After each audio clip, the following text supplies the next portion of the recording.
So an anarchist, a socialist, and a capitalist walk into a bar, and And there's no joke there. That's just three of us. Hi, we have some thoughts. Where we have some thoughts about some things, lots of things. definite thoughts, lots of thoughts, So many thoughts. bunch of Tonight, thoughts. the issue in question is what is the best socio-political slash socio-economical organization for our society? We have different thoughts on this. I'm the anarchist. My sister I'm Amanda, the socialist. My brother RJ, the capitalist. capitalist. How's it going? USA, USA.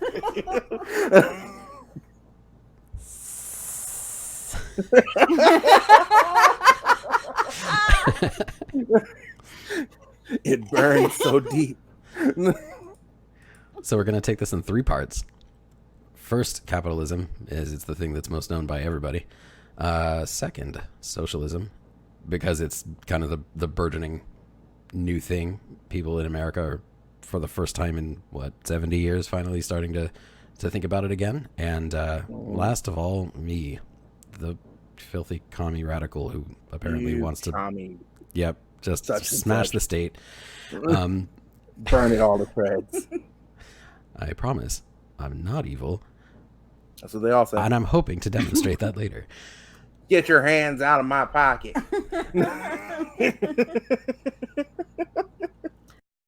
All right. So with me, if capitalism is where we're starting, the main reason why I believe capitalism, it's not okay. Let me preface this by saying I don't think it's the surefire, best, and only way to run a country. You know what?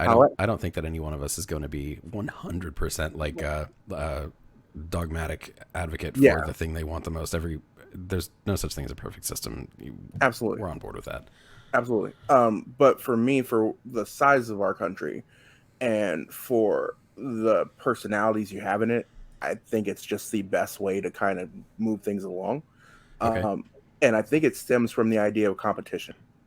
The cool thing about the show is that it made me dive a little bit deeper into why I believe what I do. Um, the constants of capitalism all stemmed around the idea of competition and going after what you want in a society that you can, if it's the caveat of it's fair, if it's fair, you can work hard and get what you need. I am of a staunch belief that if you were to let another entity dictate what was best for everyone, that unfortunately some people would get discarded, as I have seen in that system. Side note to that is that there are those who can't defend for themselves. So I would be afraid that in that scenario, they would also go by the wayside. In what scenario specifically? Like with the idea of, because looking over a little bit at what anarchists, what the idea was, is without a state, what happens to those who can't provide, like who, because it all looked like it was almost a shared, not a shared, but you take care of yourself type idea. We'll get into it. Yeah, but I I wonder don't want to how.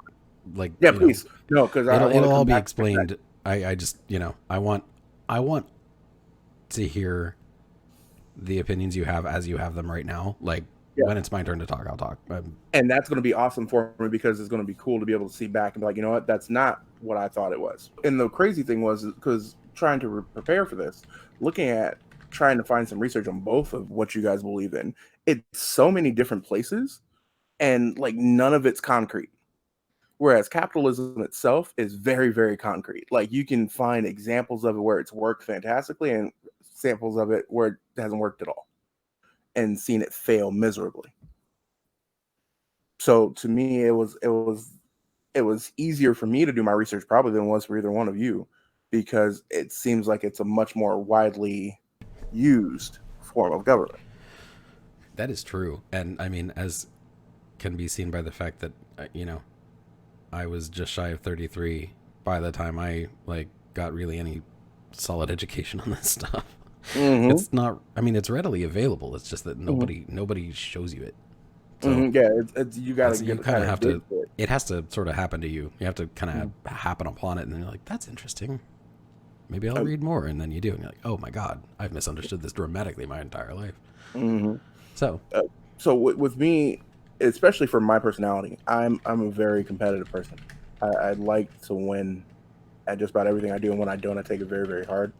My work ethic depends on me being competitive because I know that there are people who want to take my spot, and I know people who want to do what I do.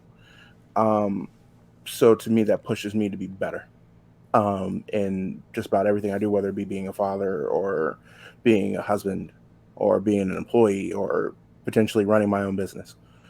I see that there are other people out there either doing what I do and I have to go catch them, or people who want to do what I do and I kind of have to figure out a way to be better at it than they are.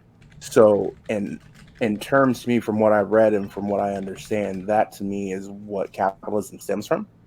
So that's, though I see its faults, it feels like it for a country our size, it seems like it's the best way to kind of be able to play it.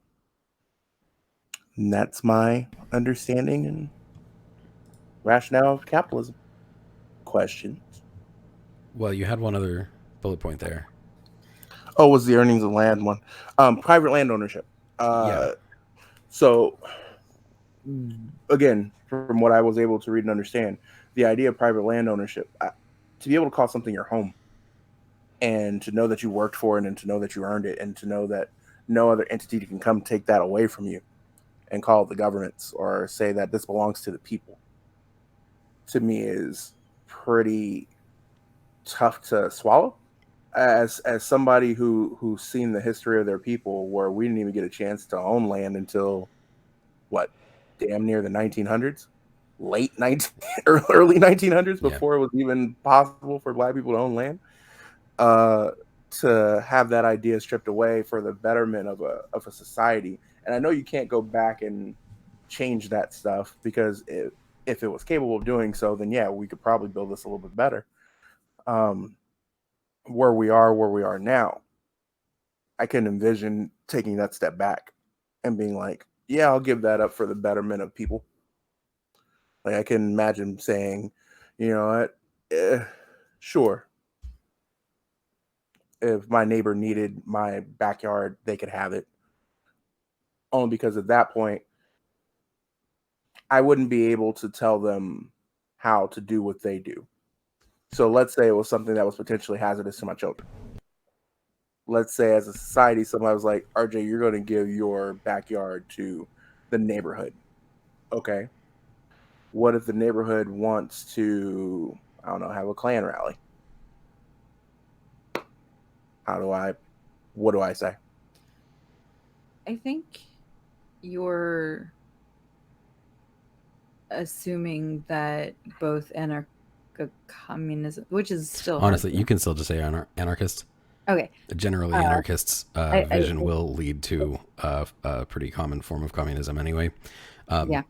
Which, I'll explain that later, but you can just say anarchist is fine. Okay. So I think you're assuming that both in anarchy and socialism, it means that you can't have. Well, not so much that like, hang on. You're assuming that. Can I stop us real quick? Yeah. Because that is something that I kind of figured you and I, Amanda, would both address in our thing. Because, well, there is a distinction to be made between private property and personal property, and those are defined separately. That's a question that you have, it seems to me, that you want answered. I'm very happy to, but I think we should build on what we're doing. Right. Where we're going. Okay. See what I mean? Right. No, I see exactly where you're going. That's why I'm yeah. Because both of you guys, I'm sure, are going to get to that in your points. Like, I'm sure it's because reading the downsides of both of yours, that seemed like that was a thing. It absolutely would be if we were talking about Marxist-Leninism or Marxist-Leninist Maoism. Commonly among anarchist circles, we call those philosophies and the people who practice them tankies, because they'd be okay with basically using military force to enforce state law over the people, which is the opposite of the thing I want.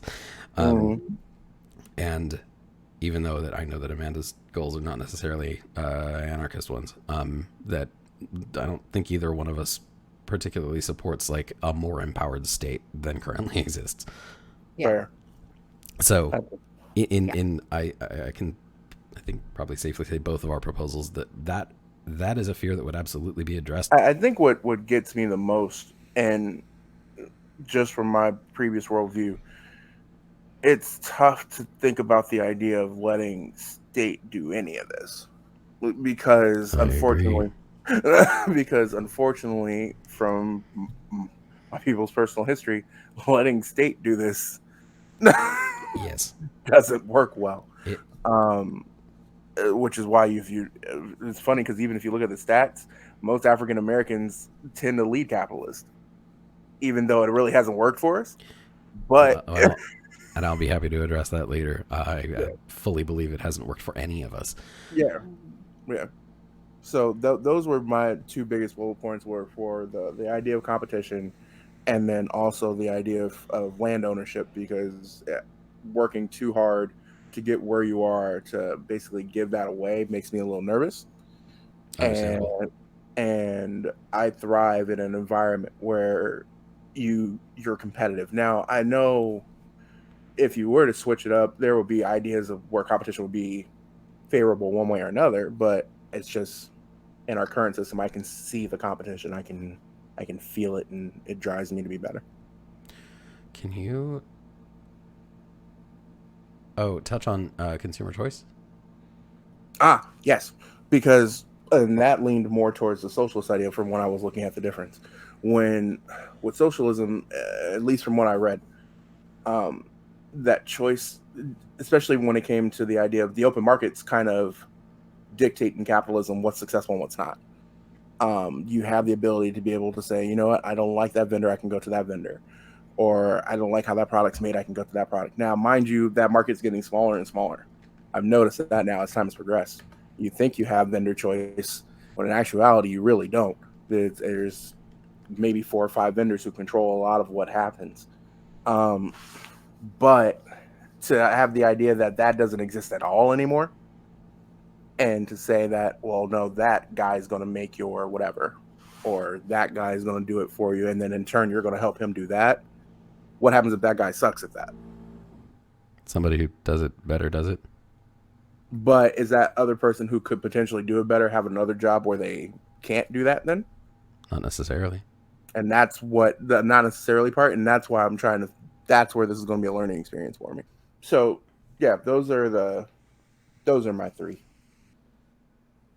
In your notes, you said, though it has its faults, there is room for it to be better. How do you think capitalism could be improved? I I envision capitalism being better when you start. Well, you kind of see bits and pieces of it now when you start having more people involved in the capitalistic process. I was taking our country just as a small microcosm of it. When you had rich white men basically making all your choices for you, you lost the ability to be able to reflect the people. You don't know what the people want. You don't care because you're so small of a majority. Not you per se, but just in general. Whereas now you start having more minority owners, more minority business owners, um, CEOs who have a different world perspective. So to be able to bring that and be able to shine some light into that and actually make this more competitive, I think you've had over the last couple of years some things that people thought were staples um, in the market go away. Even just in the small market of it, the idea of what Twitter used to be versus now how it's losing market share to stuff like Snapchat and Instagram. Everybody thought Twitter was it. People thought Twitter was going to be the end all be all. It was a nice social platform, quick, concise, but in that open market, you found other ways for people to be able to communicate the point and be able to have that expand out. Um, Another thing that I like, and this is going to sound really, really stupid, the idea now of the Chick-fil-A versus the Popeyes thing. I know I'm it's I actually know, super into that. I'm really, yeah, really glad that that exists yep, because, but that's like, never being able to eat a Chick-fil-A, like, sucks. It like, mhm, just sucks. But, like, you know, if I'm going to stick to my integral guns in the least little bit, mhm, I just like Chick-fil-A is fucking delicious, but I mhm. can't. They can't have my money? Are you kidding me? Yeah, I understand. I And get so- it entirely. So to have that and to see social media get around it the way they have in that open market standpoint, I'm sure even though Chick-fil-A hasn't released anything, as a business owner, you have to be like, we got to do something different. Like, like we're gonna get thrown by the wayside here. Well, if No. there's one thing evangelicals like more than their Jesus, it's their money. That's before you know it, they're gonna start having black people in the commercials and everything. Like, see, we like it's fine, come back. No, It's cool. they'll have gay people in their commercials. There you go. They'll be like, boom. They'll have a couple of men kissing and be like, see, we do support the gays. Oh, they It's wouldn't all go right. that far. It would be The okay. only place in certain markets. They would have like vaguely Holding effeminate hands. affectations, and they'd be sitting on opposite sides of the table. Yeah. Hold- See, you can imagine they're gay. Please come back. No, that's it. They would just be really vaguely queer coded. Yeah. It's fine. I see. I'm kind of with you on that, and although not in the way that it like. I guess I don't think it's good because capitalism. I think it's good because if that does lead to any change, it's going to be because of the work of citizens. Mm. That's not. I mean, it's going to be for purely business interests, and I think that sucks. But Yeah. I think that if you have the choice between being better just because your business can make more money, or not lose money, or be better because it's the right thing to fucking do, then you should opt for the latter. Now, obviously, that's not compatible with like business. Yeah, Which that's kind of sticky, but it is. um, Like it's hard, and that's where I know it's not where it needs to be, because a lot of times in business they take out the human element, yes, and I know sometimes you need to in a minimal capacity. Like, for example, there are times where you'll be in an environment, or you'll be in a setting where you have to make a call from a business. One of the things that we teach out a lot at where we work is knowing your business. Mhm. What does that do to your business? And it's making human decisions, but it's also knowing that if this was your business and you made that call, how long would you be around? So that's, to me, I think that's the part where we can get better. Is I think you need to make more human calls and less business calls, or at least find some way to kind of incorporate that sure. into what capitalism already is, which is the business call of what you do. So, one question I had for you was, you mentioned how capitalism like kind of promotes the individual. Mm-hmm. I wanted to ask, how does capitalism facilitate individual liberty better than other systems as you currently understand them? Well, as I currently understand them, and so with socialism in particular, from the research that I did, it's about the unit. It's about the whole. The collective. Yeah, the collective is better than its individual parts. Okay. Which on the surface to me sounds awesome, because you're taking care of each other and the ability to want to have the other succeed. Yeah. But again, leaning back on history, the fear of that is what happens if the collective is like, we'll take care of everybody, but you look different. Kick rocks. Mm-hmm. Or we'll take care of everybody, but you can't move as fast as we do. Yeah, I understand that. So in that's what gives me a little pause, versus when the promotion of the individual, I know it's still that individual can get left behind, but to me it feels like that individual has more of a chance to find their own lane. Sure. Than have to worry about the whole.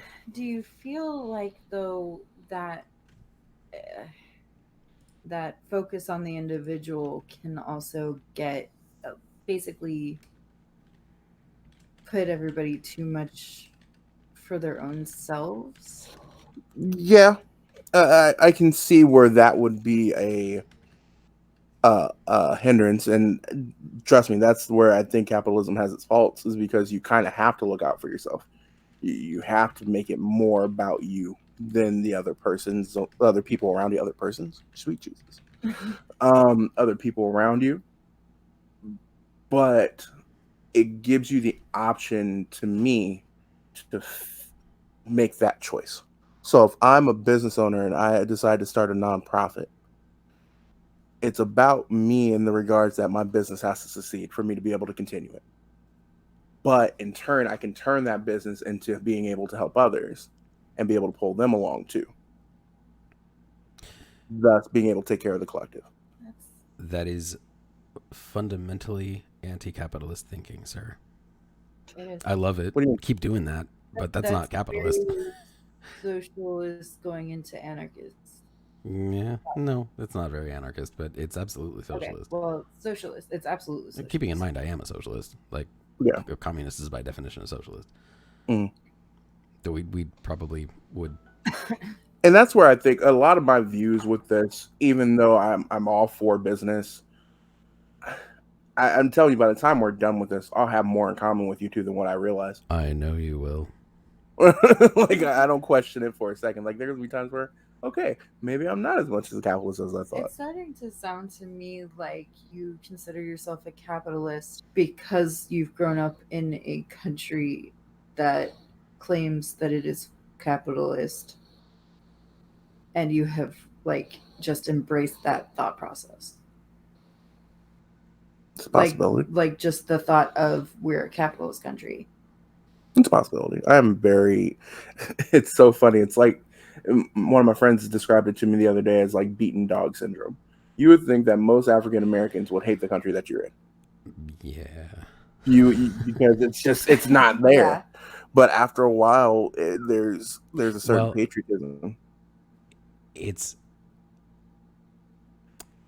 I don't even. Well, I mean, yeah. I guess it probably does manifest as patriotism often, but I don't know that it's like, well, I guess standard white patriotism. It's more like a personal pride thing. And I think that's probably one reason why Black people seem to have like place quite a lot of emphasis on personal pride and personal strength. That I think a lot of that isn't necessarily beaten dog syndrome. It's becoming really, really goddamn good at making the best of a shitty situation. Yeah. And prevailing despite that, you know? Yeah. I mean, I cannot imagine what that has to be like to know that, you know, by the time your parents were born, your people didn't have full rights in this country. Yep. Like, this is only a generation and a half old that people are supposedly equal, and it's still not even been achieved yet. Like, yeah. I hate that I can't sympathize, but my heart goes out nonetheless, because, like, Jesus, what are we doing? Yeah. That's a whole other episode. Yeah, it really is, honestly. Well, it's going to be a lot of you talking and a lot of us asking, I think. More than her. You guys have probably spent a lot more time talking about this than I have with you guys yet, because you live together. We might want to do that as our next series. Discrimination and whatnot. Yeah, because sidetrack. Sorry. Yeah. We'll call it a pause. Go ahead. Cutting. Yeah, but that's one of those things where it's so hard for me, especially in the environment that we're in, because I believe in, you're right, it is a personal pride thing. It is, I know what I can do. I know what I want to do. And I know how the obstacles are there. But I can't let that stop me. So what scares me about, not scares me because it's stupid. I'm sure a legitimate concern, given that systemic racism is still very much a thing. Yeah. That you couldn't possibly believe that even if we threw a successful revolution fucking tonight, that like the racism that exists in many people's minds is not going to just go out the window. Exactly. There was a Klan rally. There was a Klan rally and outdoors in Columbus a couple days ago. How is that still a thing? Yeah, come on, man. The fuck in this the year of our Lord 2019? Do we still have Klan It's rallies, just out absolutely in the open, like mind-blowing. it's a thing.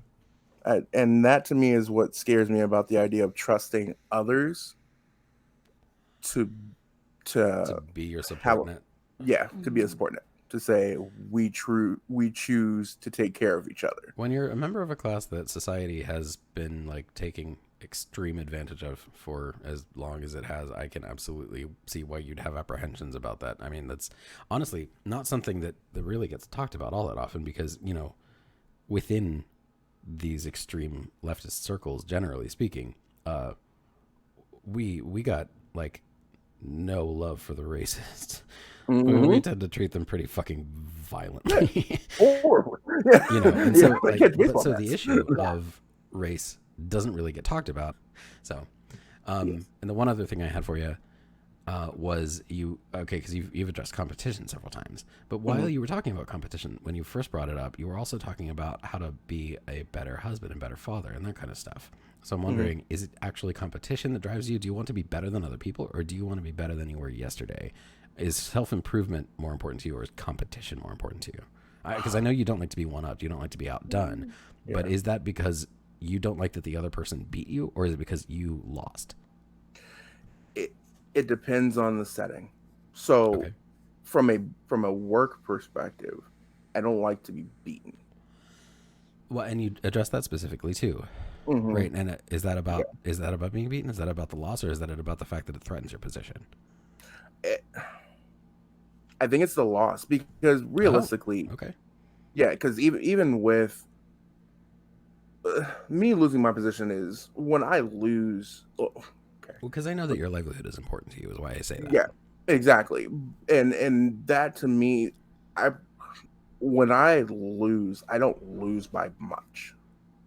Especially from a work perspective, Yeah. I don't get beaten by much. So in that regard, I don't worry about my position getting taken. I don't think I'm one of those people who's going to ever be concerned about whether or not somebody's going to come in and be able to do my job better than me, because I don't think that's the case. Okay. However, from a personal pride perspective, when I do lose, I do take that as a frustration. Because I know, like, when I do look at how they won, I'm like, I could have beat them. Like, if there Okay. would have been a different scenario. As far as my jobs as being a father and a husband, that's more, I don't care about the loss. I care about just being better the next day. That's I want Sure. to be a better husband than I was today. I want to be a better father than I was today. Those are different. Those Yeah. are more personal goals of just wanting to keep improving and keep being better for my family. So those be kind of separated.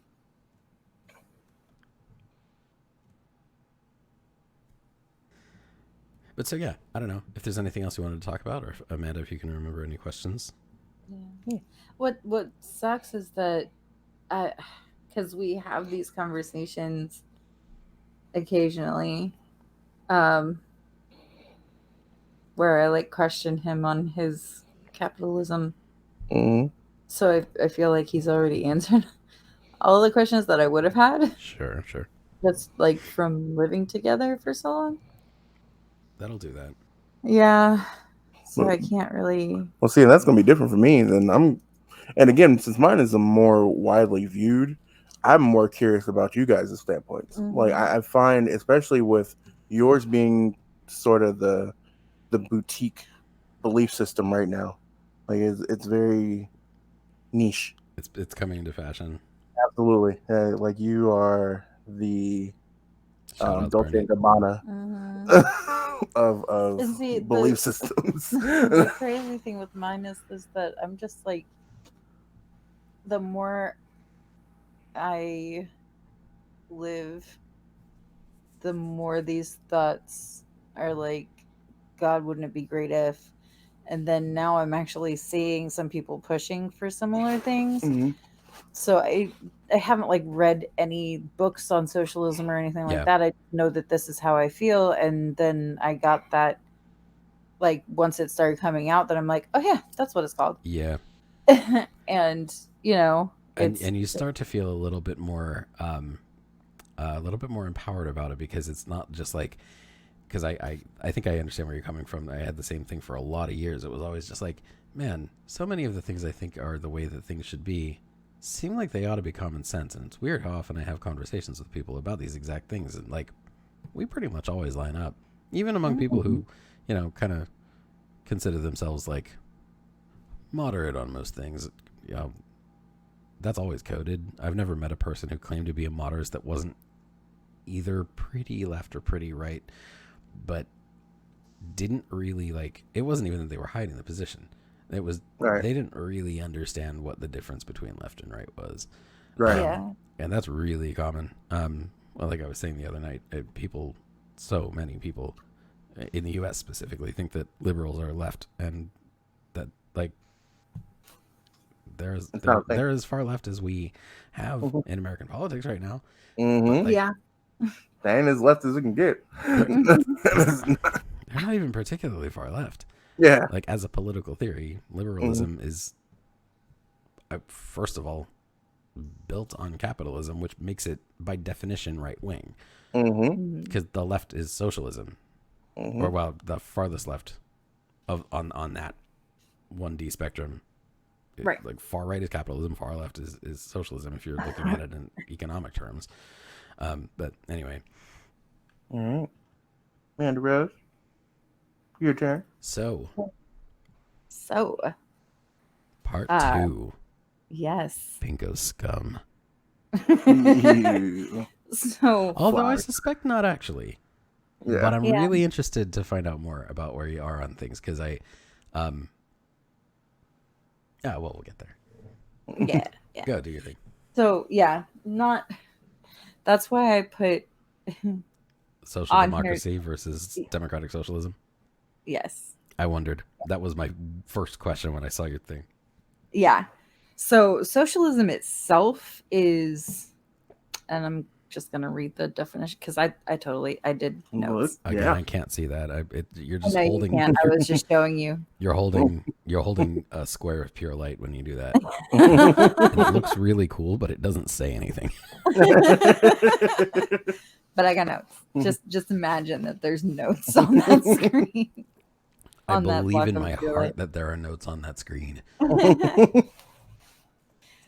The definition of socialism itself, according to a Google search that brought up the definition. I'm wondering, just out of curiosity, if you took note of where that definition came from. I believe it was just dictionary.com. Okay. At least part of it. I was just curious. Yeah. It's a political and economic theory of social organization, which advocates that the means of production, distribution, and exchange should be owned or regulated by the community as a whole. Solid. Yes. So, not necessarily the state owning it. It's everybody owning it. Okay. Distribution of wealth, as it were. A social democracy is a political, social, and economic philosophy that supports economic and social interventions to promote social justice within the framework of a liberal democracy polity. Thank you. And a capitalist mixed economy. Okay. So, though there's a lot about it, capitalism I do not agree with, like Wall Street. Yeah. That's fair. The thought that large corporations should not have to help the impoverished in any way other than to give them a tax break. There are some portions of it that I do kind of agree with. Like, I agree that the harder you work, the better your quality of life should be. But the problem with provided that you're able now. Yeah. Yes. Okay. Just for clarification. Yeah. The problem with our system right now is that there are plenty of people who are working their asses off that aren't getting anywhere. Like, there's no reason that someone should have to work 4 jobs just to make ends meet for their kids, and somebody else can live off of mommy and daddy's money. I see that. When you were talking about what you viewed like socialism as Mhm. and whatnot, socialism, like the base of pure socialism, Mhm. was technically a stepping stone to communism. Mhm. Yes.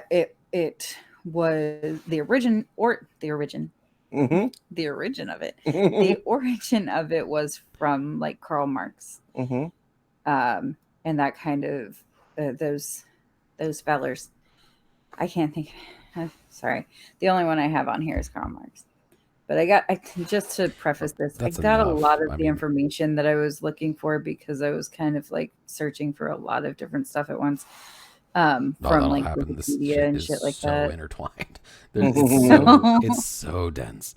it's so dense because I was looking for Yeah. layman's terms and whatnot. So yeah, pure socialism was an ideology uh, that was basically the origin was Karl Marx, and him, and I'm sure there were other people too, and I can't think of them, but Chris just Engels, mentioned them earlier. Frederick Engels, was Yes, his thank you. patron and co-writer. Yes, um, who it was a stepping stone to a communist world, Mhm. basically, in order to overthrow the capitalist structure of the society before. Mhm. So a lot of people confuse socialism and like social democracies and just social programs as being communist, and that's not necessarily the case. If we were talking pure socialism, it would be pretty damn close, Mhm. but that's not what I'm talking about. Okay. I'm not talking about pure socialism for myself. Mhm. Um, what I was talking about is a social democracy, and that's not to be confused with democratic socialism. Um, though it, I don't know, is it close? Because that I did not look up. I just looked up social democracy. So okay. Uh, it's annoying as hell how close those two terms are phonetically. Mm-hmm. I really, really wish that like wherever that whole thing, wherever that split happened, like somebody would have chosen a better term, just something different, something that wasn't the same words in reverse. So social democracy is, well, as you're describing, democratic socialism. The most succinct way I've found to state the difference between the two, and again, as with everything, this is like really boiled down, but that social democrats want to work with the system we currently have, but Mm-hmm. reform it such that it does more good for the people. Mm-hmm. Whereas a democratic socialist wants to use the democratic system we currently have, not the economic one, specifically the political one, to enact a societal reform Mm-hmm. through democratic electory means. Okay. So a democratic socialist wants to elect socialists into power so that they can make socialist laws and turn society into doing a socialism. Okay. That actually kind of touches on uh, the fallbacks, the potential fallbacks that I have. Yeah. One of the things that I put in there were like dictators and power hungry leaders. Right. Because that, what you just described for democratic socialists, is pretty much, even though, what's the difference between, what's a fascist? Like, what is the political term for a fascist? Like, the Okay. definition. That is, man, so much writing. So much writing has been done on this subject. Okay, so Mhm. fascists, how to keep this succinct? Okay, so fascists are obviously, for one thing, strictly authoritarian. Mm-hmm. And they do not make concessions. They just, whoever is in power is the one in power, and that is the way it is because we say it is. They establish an us and a them, and Mm-hmm. not just in the way that we do necessarily with like a white versus black kind of thing, although it usually does come down to more or less that exact thing, white versus whatever is the thing they've decided to demonize, to make look threatening. Mm-hmm. The us is whoever we are, by whatever definition that may meet at the time of the particular fascism. And it posits that the us is the ones that should be in power. And usually that comes down to kind of a mythologizing of the racial past of the people that you call us. And anybody who is not us falls in varying degrees of what is not usness. Okay. You know, if you're close enough to us, then you can be like useful. Okay. Though you're not necessarily a ruler or part of the ruling class. So if I were to make the connection of that particular fallback, using the democratic socialist, it would be a good example would be Hitler. No. Why not? I don't think so. The Nazi party before Hitler, before fascism, I do believe, if I am remembering the documentaries and whatnot that I've seen, started out as a socialist. No, it didn't. That was actually very much a propaganda tactic. Socialism, like actual socialism, was gaining popularity throughout Europe like crazy in the 20s and 30s. Like people were really into it. People were really into it in the U.S. as well. Economic conditions were a big reason why. The Great Depression got a lot of people really, really into socialism because like that was not just like boogeyman tactics or anything. Like the Great Depression was capitalism failing. That's what it was. That was, and you know, any other time in history, that might have been the final nail in the coffin for the system. So socialism was gaining massive popularity. The Nazi Party, calling itself the Nazi Party, Nazi being shorthand for National Socialist Party, was 100% a propaganda tactic. Yeah. They were fascist from the outset. Okay. And they branded themselves as socialists because people liked socialism. But so that's my point, though. But they weren't socialist. Right. No, but my point is that dictators and power-hungry leaders can use that to gain. Oh, yeah, definitely, 100%. Yes, I'm sorry. I thought you were saying. No, not the thing that liberals usually fucking say. It was. Nazis are the real socialists. It's right there in the name, dumb fuck. No, I know. I'm a little bit salty about this because I've actually had people say that to me before, and I'm like, God damn it, dude! You don't know what socialism is. You clearly don't know what fucking fascism is. Also, can I just point out, you also don't know anything about fucking history. If you actually think that the Nazis were socialists, yeah. Check this out. This is the thing, and it's a weirdly common view here in America. If you actually believe that Nazis were socialist, you have bought Nazi propaganda. Yeah. Well, okay, this is straight up. The same people who would believe that would also be the one who believe that Mexicans are out here taking all your jobs. Yes, they are. They are the exact same people. That's actually true. People. I thought you were going to say they are taking your job. We were going to get a whole new You know audience. What? I was just going to pour myself a glass of wine. I think I'm just going to drink straight from the fucking bottle now.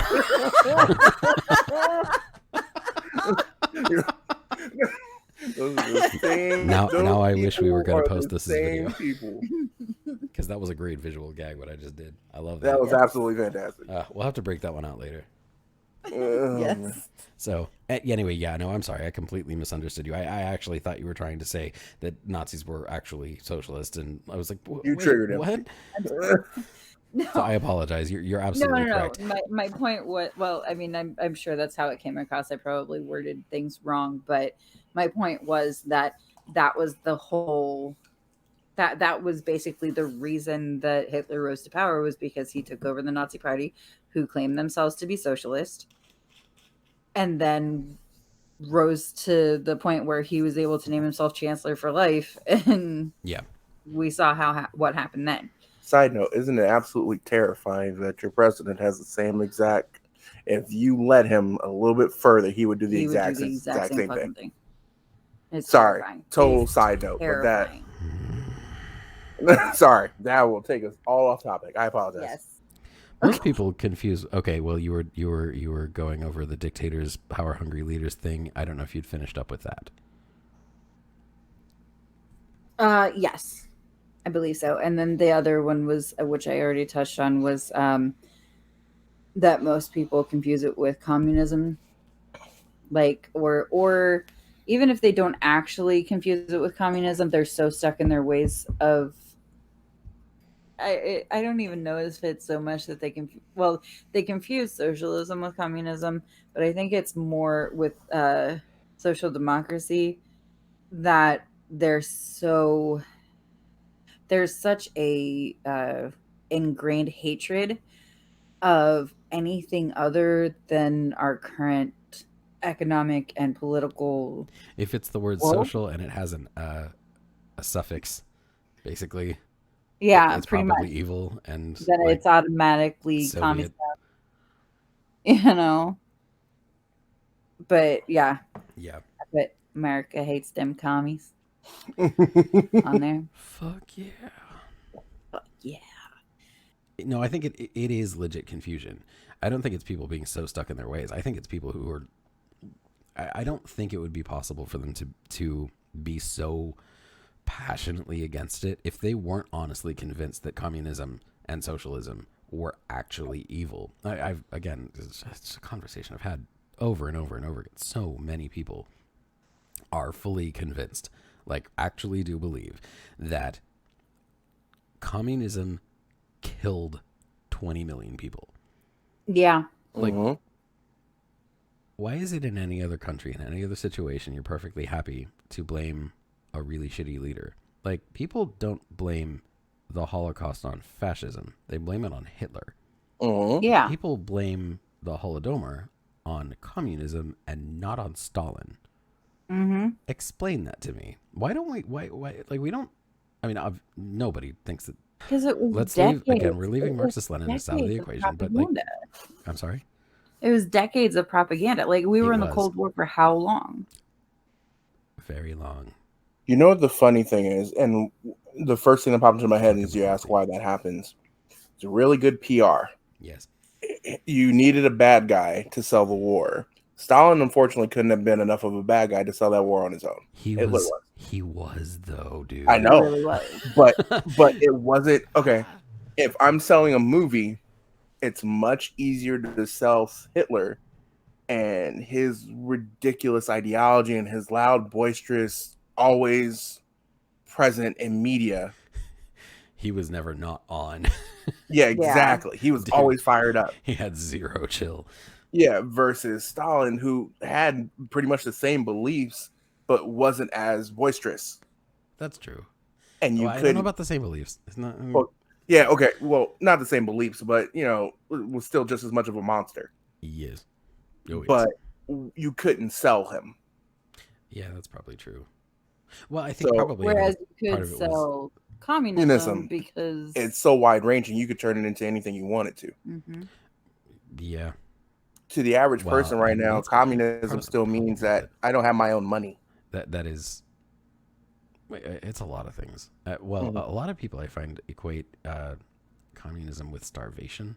Mm-hmm. Mm-hmm. And well, it has been historically a problem, not with communism, but with attempts at revolution. Mm-hmm. Have tended to fail because they didn't. The very first thing they should have done was secure food, and they didn't. Mm-hmm. And I think maybe I'll just make a habit of plugging the conquest of bread in every single episode. But that's exactly what that book is about, or what it starts with anyway. Is like these revolutions. He was specifically referring to the multiple attempts at revolution in France, in Paris, and they failed because they got like really, really concerned really immediately with the affairs of state and not with how to care for the people who were supposed to be the ones taking power. Fell apart, and then government reestablished itself, basically. The people who were in government that got overthrown, that avoided the guillotine, pretty much just like hid out, waited for the revolution to kill itself, took power back. Yep. Anyway, I think that the problem with the demonization of communism, and I don't know, again, I really am not 100% on why it was the demonization of the system rather than of its clearly extraordinarily corrupt leadership class.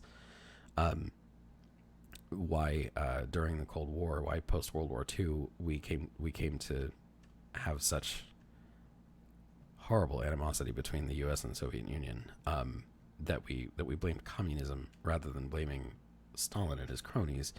I think probably comes down more to kind of the same reason we would demonize Hitler and Nazis as kind of a Hitler specifically as a person, Nazis as kind of a vague idea of whatever is the enemy, rather than fascism, because fascism looks creepily like American conservatism taken to its natural conclusion. So you wouldn't want to make yourself look like the enemy. So you've got to find some other way to differentiate the two of you. Whereas with the situation with the USSR, it wasn't about a figurehead. It was painted as being about an ideology, a system, rather than a figurehead, because the ideology itself is so counter to what America is built on as a liberal nation.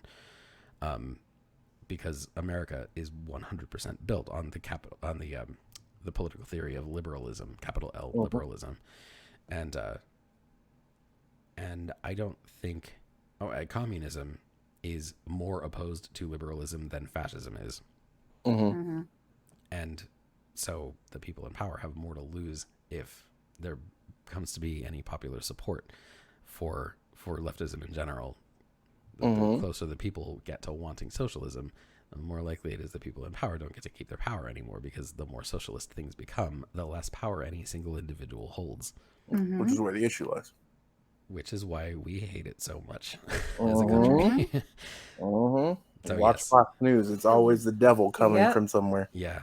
And so, there you go. That's point 2 sub B sub 1. America hates dem commies. A short history of why.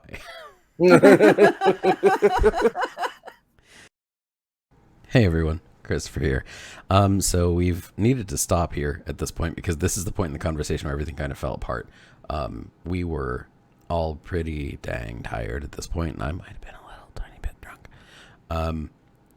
So we got sidetracked. The whole thing fell apart, and we just decided we needed to probably call it a night.